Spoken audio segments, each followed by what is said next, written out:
Imagine a 20-year-old tennis prodigy carrying the dreams of an entire nation on her shoulders while pushing her body through a schedule so punishing it would test even the most battle-hardened veterans. In 2026, Alex Eala's story stopped being just about dazzling victories and historic rankings.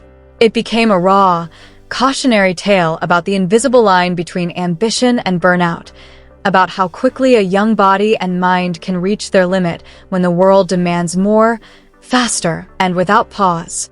This isn't simply another sports comeback narrative. It's about the hidden price of sudden stardom, the weight of national expectation, and the moment a rising star had to confront whether she was being set up for greatness or for collapse. Why is this story gripping the tennis world right now? Because it exposes the brutal reality behind the highlight reels. Everyone is talking about it, from Manila's passionate fans to global analysts, because Eala represents something bigger than one player's results. She is the face of Philippine tennis at a historic crossroads. What surprising truth emerges? Even the most gifted athletes aren't invincible. One ignored warning sign, one overloaded calendar, and the dream can start slipping away. In the next several minutes, we'll unpack the full journey. The home crowd heroics that first raised alarms, the string of defeats that shocked fans, the quiet withdrawal that spoke volumes, and the powerful resurgence that proved resilience still has a place in modern professional tennis. This is the unfiltered account of a season that tested everything Alex Eala had. From the very start of 2026, Eala entered the year as a symbol of possibility for Philippine sports. The country had never produced a talent quite like her, a former junior Grand Slam champion who had surged into the top 30 in the WTA rankings. Her name echoed from local courts in Manila to the grand stages of London and New York. Yet with that meteoric attention came a dangerous assumption that she could handle it all without consequence. Her tournament calendar read like an endurance test designed for someone far more experienced. It included the full Australian swing, the high-pressure Philippine Women's Open on home soil where an entire nation anticipated a coronation, then the prestigious North American stops at Indian Wells and Miami. From there, the grind intensified with the European clay season, Stuttgart, Linz, Madrid, before swinging back to grass for Birmingham, Queen's Club, Berlin, and Wimbledon. Surface changes, time zone jumps, and back-to-back events left almost no room for proper recovery. For a player still physically developing, still refining her game while growing into her adult body, this workload wasn't merely challenging. It was risky. Each intense match added microscopic strain to muscles and joints. Long flights compounded fatigue.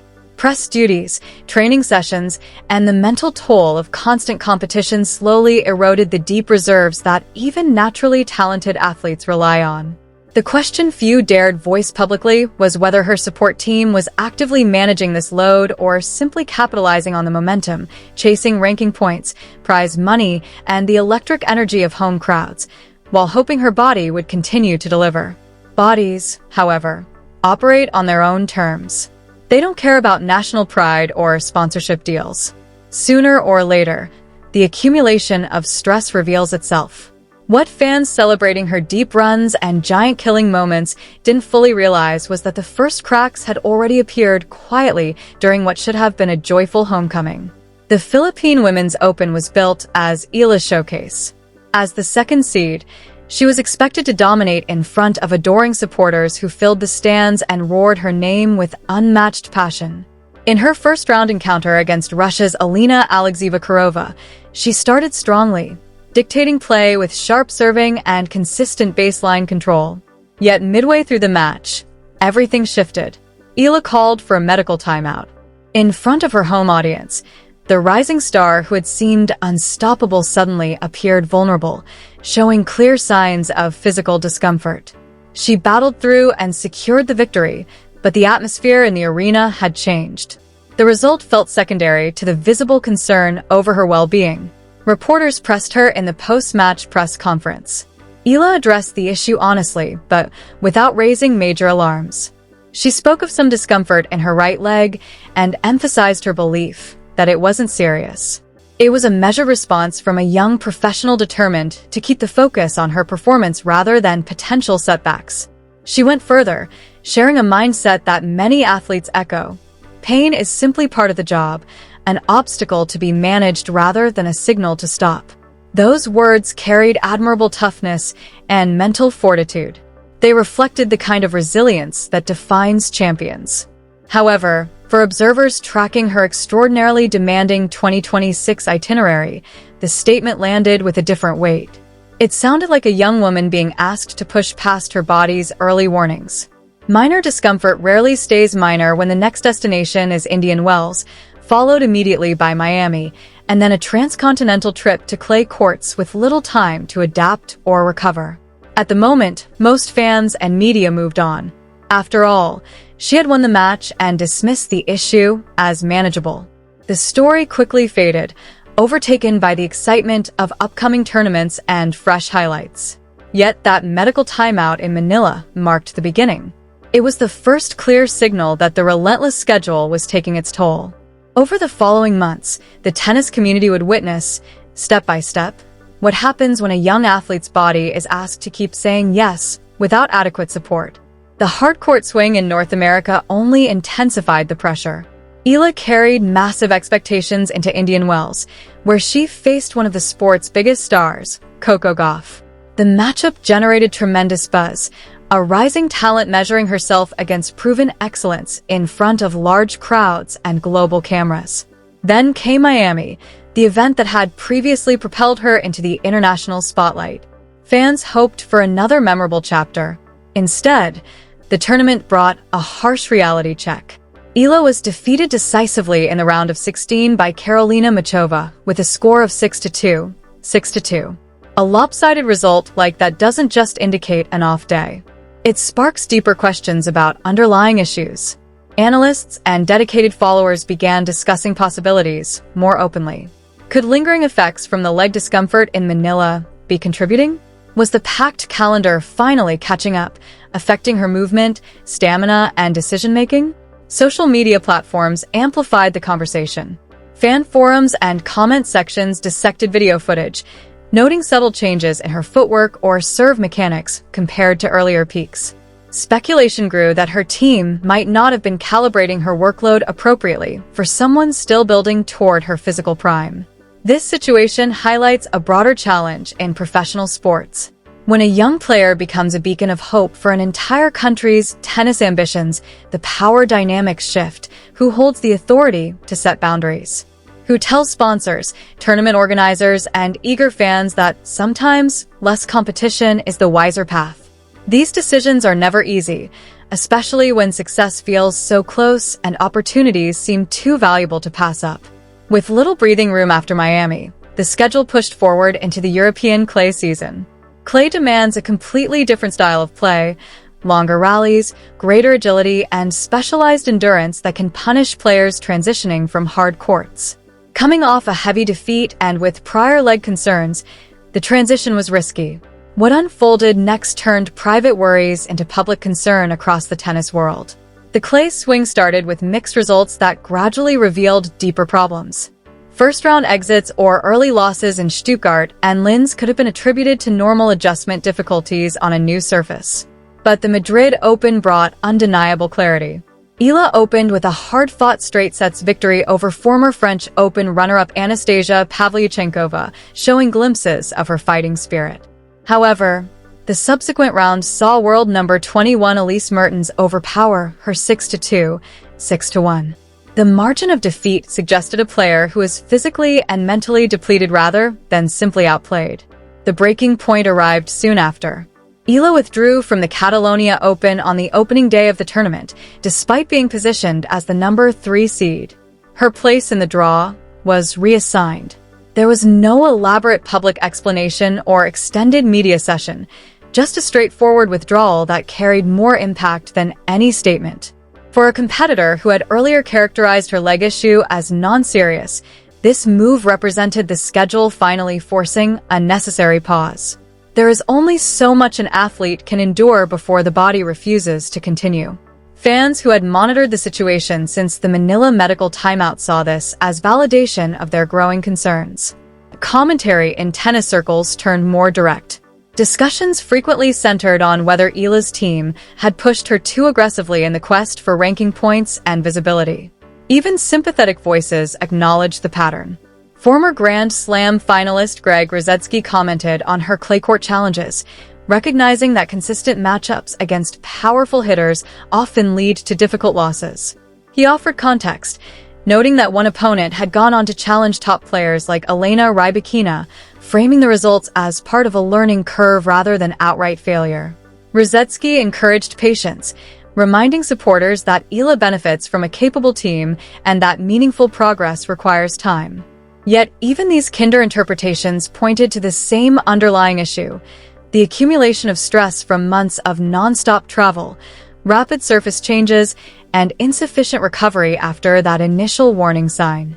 The demanding calendar had presented its invoice, and Eala was left to settle it. What distinguishes Alex Eala's experience from countless other young athletes who face similar crossroads is her ability to adapt rather than crumble. Following the difficult clay stretch, the withdrawal, the heavy defeats, and the wave of concern from fans and experts, a noticeable shift occurred as the grass court season began. Whether through intentional adjustments by her team, built-in recovery periods, or her body finally receiving the rest it had been signaling for since early in the year, the change was evident in her results.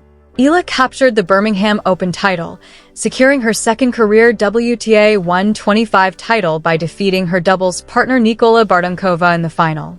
Beyond the trophy itself, this victory served as powerful proof that proper rest and recalibration could restore her to peak form. The momentum carried strongly into the WTA 500 event in Berlin. There, she delivered impressive performances, advancing deep into the semifinals. Along the way, she claimed victories over notable opponents, including Elena Rybakina and others, before falling to Linda Noskova. These were the kinds of wins that demonstrate a player operating at full capacity, not one still battling lingering physical limitations. This phase of the season deserves special focus because it challenges oversimplified narratives of disaster narrowly avoided. The truth is more complex and instructive. The original schedule had indeed pushed Eala dangerously close to a breaking point. The withdrawal from Catalonia was a legitimate red flag. The one-sided losses on clay were concerning. The discomfort first noticed in Manila was real. However, the decision to step back, prioritize health over immediate results, and allow recovery time proved to be a crucial turning point. It prompts an important debate for anyone involved in managing young athletic careers. Is the courage to withdraw and disappoint short-term expectations the hallmark of a responsible team? Or does it reflect a correction for earlier missteps in planning? In Eala's case, both perspectives hold truth. The calendar was overly aggressive. The response to the warning signs was ultimately smart. That recalibration set the stage for her return to Wimbledon as the 29th seed. Riding confidence from strong grass court performances in Birmingham and Berlin, she delivered competitive tennis throughout the early rounds. She secured straight-set victories, including against Renata Zarzua, and battled through a 3-set match against Maya Joint. She eventually faced Jasmine Paolini in a contest where the individual result was less significant than the bigger picture. Here was a young star competing at a high level, healthy and engaged, just months after her season had appeared headed for serious trouble. The warning signs throughout 2026 were genuine and concerning. Yet the recovery, whether by careful planning or timely necessity, proved equally real. Eala's experience offers valuable lessons for the broader tennis community about balancing ambition with sustainability. It highlights how national expectations, commercial pressures, and personal drive can sometimes collide with physical realities in ways that demand difficult choices. As her season continues to unfold, these events raise lasting questions. Did this year teach Eala's team the critical importance of restraint and smarter scheduling? Or was it a fortunate escape from what could have become more permanent setbacks? The answer likely sits in the middle, shaped by ongoing reflection and adjustment. For fans who have followed every twist, the story resonates because it humanizes a prodigy often viewed through the lens of superhuman achievement. It reminds us that even the brightest talents need protection, space to grow, and the wisdom to listen when their bodies speak. The The 2026 season tested Alex Eala in ways few outsiders fully appreciated. It exposed the fragility beneath the triumphs and the strength required to course-correct under scrutiny. More than any single ranking or title, her ability to navigate these challenges may define the long-term trajectory of her career. As she moves forward, the tennis world will be watching not just for more victories, but for evidence that the lessons from this turbulent year have taken hold, ensuring that her remarkable talent can flourish sustainably for years to come. This journey underscores a universal truth in elite sports. True greatness isn't only about pushing limits, but knowing when to respect them. For Alex Eala and the Philippines, 2026 became the year that transformed raw potential into something more enduring, a deeper understanding of what it takes to build a lasting legacy rather than a fleeting one. If you enjoyed this story and want more in-depth updates like this, subscribe to Tennis Playhouse, turn on the notification bell, like this video, and share your thoughts in the comments. Thanks for watching, and we'll see you in the next video.